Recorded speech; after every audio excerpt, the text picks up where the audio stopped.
السلام علیکم ورحمۃ اللہ وبرکاتہ۔ ایک غلط فہمی کا ازالہ کرنا چاہتا ہوں۔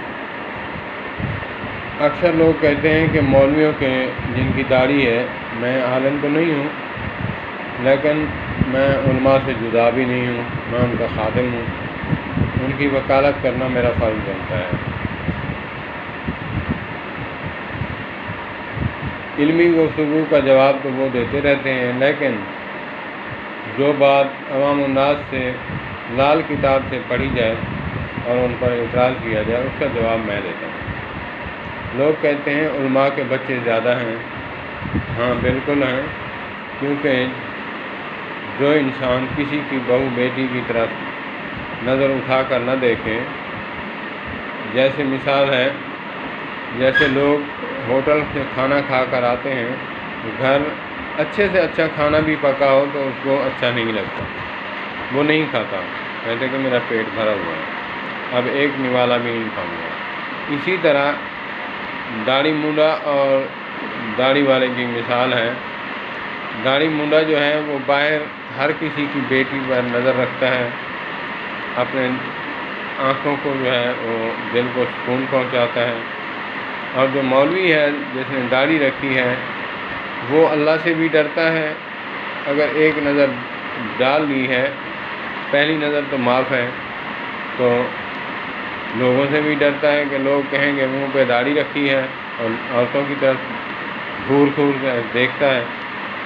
تو اسی لیے پھر جب بازار میں جائے گا تو یہاں نہیں دیکھے گا، کسی کو نہیں دیکھے گا، تو پھر اس کا گھر جا کر دل تو کرے گا نا۔